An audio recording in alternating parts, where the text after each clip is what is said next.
Hello दोस्तों, स्वागत है आपके अपने YouTube चैनल परीक्षा भवन में।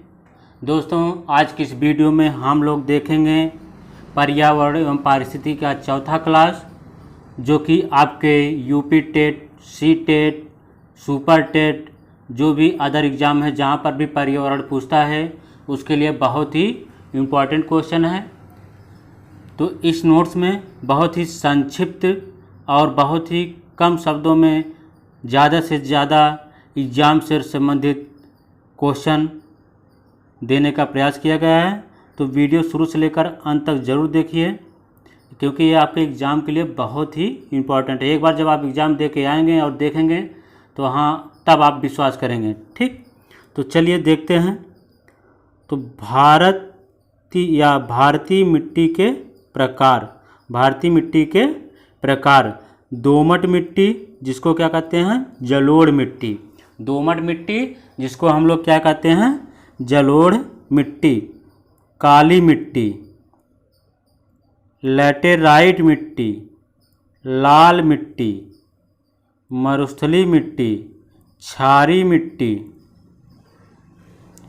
पीटमय और जैव मिट्टी, बनी मिट्टी। ठीक, नाइट्रोजन स्थिरीकरण, नाइट्रोजन स्थिरीकरण है क्या, तो इसको जानेंगे। नाइट्रोजन स्थिरीकरण, जड़ों में राइजोबियम नामक, राइजोबियम, तो जड़ों में राइजोबियम नामक तत्व पाया जाता है। ठीक, जड़ों में क्या पाया जाता है, राइजोनियम नामक तत्व। दलहनी फसलों की जड़ों में नाइट्रोजन स्थिरीकरण का गुण पाया जाता है, जैसे चना, मटर, मसूर, उड़द, मूंग आदि। ठीक, धान की फसलों में नाइट्रोजन स्थिरीकरण के लिए नील हरित शैवाल एवं एजोला का प्रयोग किया जाता है।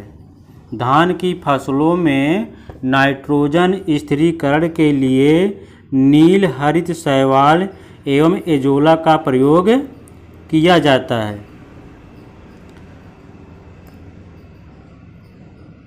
गेहूं जैसे खाद्यान्न फसलों में नाइट्रोजन स्थिरीकरण करने के लिए एजेटोबैक्टर का प्रयोग किया जाता है।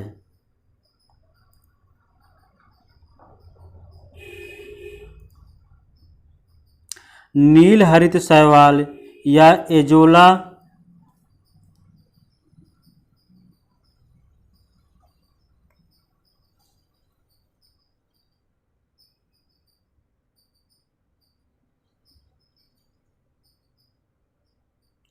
नील हरित शैवाल या एजोला नाइट्रोजन का कार्य करता है।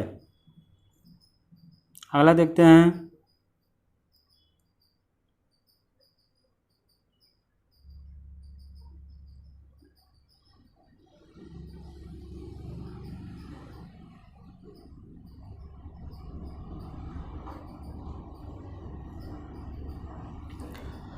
फास्फोरस स्थिरीकरण, फास्फोरस स्थिरीकरण, तो फसलों में फास्फोरस स्थिरीकरण के लिए माइकोराजा कवक प्लस शैवाल, तो फसलों में फास्फोरस स्थिरीकरण के लिए माइकोराजा कवक एवं शैवाल जिम्मेदार है। ठीक, कार्बनिक खाद, गोबर की खाद एवं सड़ी गली घास फूस से बनी खाद होती है। तो कार्बनिक खाद क्या होती है, गोबर की खाद एवं सड़ी गली घास फूस से बनी खाद होती है। हरी खाद क्या है, सनई, ढैंचा, उड़द, मूंग आदि ये हरी खाद हैं। तो गेहूं के बुआई के बाद गर्मियों में हरी खाद की बुआई करते हैं। सनई, ढैंचा, उड़द, मूंग की बुआई करके धान रोपाई करते समय उसी में जुताई कर दिया जाता है, तो हरी खाद तैयार हो जाती है। जैविक खाद, नील हरित शैवाल माइकोराजा एजोला जैविक खाद कहलाता है। नील हरित शैवाल माइकोराजा एजोला जैविक खाद कहलाता है। सिक्किम में पूर्ण रूप से जैविक खाद का प्रयोग किया जाता है। सिक्किम में पूर्ण रूप से जैविक खाद का प्रयोग किया जाता है।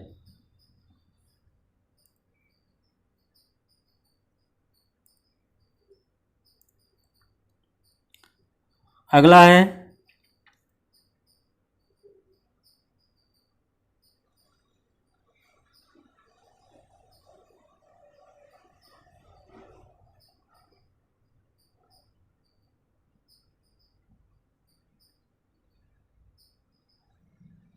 ठीक।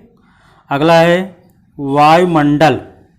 वायुमंडल तो बहुत बार एग्जाम में क्वेश्चन पूछता है वायुमंडल में कौन कौन सी गैसें कितने प्रतिशत में या कितनी मात्रा में पाई जाती हैं। तो वायुमंडल में सर्वाधिक नाइट्रोजन गैस होती है। वायुमंडल में सर्वाधिक नाइट्रोजन गैस होती है। Nitrogen 78%, oxygen 20.96%, argon 0.93%, carbon dioxide 0.03%। वायुमंडल में सर्वाधिक नाइट्रोजन गैस होती है। Nitrogen 78%, oxygen 20.96%, argon 0.93%, carbon dioxide 0.03%। वायुमंडल की परत। वायुमंडल की परत तो वायुमंडल की परत में हम लोग देखेंगे, देखिए वैसे तो देखिए नीचे से अगर देखा जाए तो सबसे निचली परत क्या है, क्षोभ मंडल। पृथ्वी की सबसे निचली परत क्या है, क्षोभ मंडल। तो मौसम से संबंधित घटना कहाँ पर होती है, क्षोभ मंडल में घटित होती है। तो समस्त मौसम से संबंधित घटनाएं क्षोभ मंडल में घटित होती हैं। उसके बाद उसके ऊपर है समताप मंडल। तो वायुयान के लिए ये आदर्श मंडल होता है जहाँ पर वायुयान चलते हैं। तो समताप मंडल, इसको ओजोन मंडल भी कहते हैं। उसके ऊपर होता है मध्य मंडल, जहाँ पर न्यूनतम तापमान पाया जाता है। मध्य मंडल जहाँ पर तापमान क्या हो जाता है, न्यूनतम हो जाता है। उसके ऊपर होता है आयन मंडल। तो रेडियो तरंगों के लिए आदर्श मंडल है कौन सा, आयन मंडल, ठीक। उसके ऊपर है बहिर्मंडल। तो संचार, फोन, मोबाइल, सैन्य सेवा। तो संचार, फोन, मोबाइल, सैन्य सेवा के लिए बहिर्मंडल होता है, ठीक। ये पृथ्वी है, पृथ्वी के ऊपर क्षोभ मंडल, समताप मंडल, मध्य मंडल, आयन मंडल और बहिर्मंडल पाया जाता है। क्षोभ मंडल कहते किसे हैं, मौसम संबंधित समस्त घटनाएं जैसे बादल का बनना, वर्षा, तूफान, तड़ित झंझावत, इंद्रधनुष का बनना आदि। तो क्षोभ मंडल में क्या होता है, मौसम संबंधित समस्त घटनाएं जैसे बादल का बनना, वर्षा, तूफान, तड़ित झंझावत, इंद्रधनुष का बनना आदि।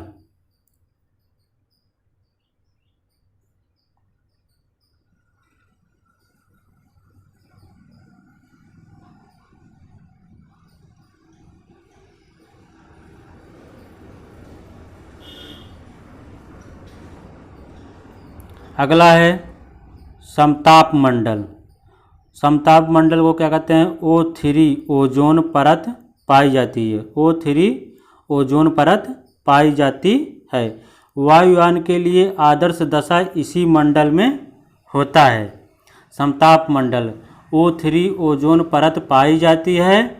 वायुयान के लिए आदर्श दशा इसी मंडल में होता है।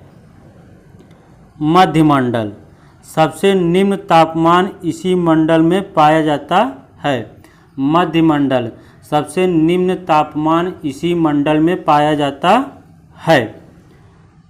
आयन मंडल, रेडियो तरंगे इसी मंडल में घटित होती हैं। रेडियो तरंगे इसी मंडल में घटित होती हैं। बहिर्मंडल, संचार उपग्रह इसी मंडल में स्थापित किए जाते हैं। संचार उपग्रह किस में स्थापित किए जाते हैं? बहिर्मंडल में। ठीक, तो हम लोग देखेंगे, थोड़ा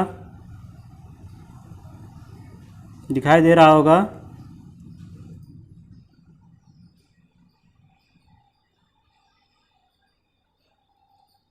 सागर, तो सागर के किनारे बसे हुए राज्य, जैसे देखिए गुजरात समुद्र तटीय राज्य है ना, गुजरात हुआ आपका, महाराष्ट्र हुआ, गोवा हुआ, कर्नाटक हुआ, केरल हुआ, तमिलनाडु हुआ, आंध्र प्रदेश हुआ, उड़ीसा हुआ, पश्चिम बंगाल। ठीक, ये सब क्या हैं? समुद्र तटीय राज्य। तो सबसे बड़ा समुद्र तटीय राज्य कौन सा है? गुजरात सबसे लंबी सीमा बनाती है।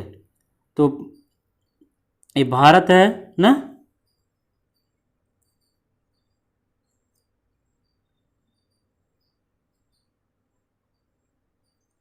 जैसे ये भारत हो गया ना, तो ये क्या है? उत्तर, ये दक्षिण, ये पूरब, और ये क्या है? पश्चिम। तो पश्चिम में क्या है? अरब सागर है, और पूरब में क्या है? बंगाल की खाड़ी। दक्षिण में क्या है? हिंद महासागर। ठीक, तो आशा करता हूँ यहाँ तक अच्छा लगा होगा। आगे क्या है? पश्चिमी राज्यों की समुद्री सीमा। तो पश्चिमी राज्यों की समुद्री सीमा क्या है? गुजरात, महाराष्ट्र, गोवा, कर्नाटक, केरल। तो और पूर्वी राज्यों की समुद्री सीमा क्या है? तमिलनाडु, आंध्र प्रदेश, उड़ीसा, पश्चिम बंगाल। ठीक, तो सबसे लंबी समुद्री सीमा क्या है? गुजरात की। सबसे लंबी समुद्री सीमा क्या है? गुजरात की। केंद्र शासित प्रदेश समुद्री सीमा, अंडमान निकोबार द्वीप समूह सबसे लंबी समुद्री सीमा है केंद्र शासित प्रदेश में। उसके बाद लक्षद्वीप है, तब पुदुचेरी है, तब दमन एवं दीप है। तो भारत के स्थलीय सीमा से हिंद महासागर टकराता है। भारत के स्थलीय सीमा से हिंद महासागर टकराता है कन्याकुमारी में।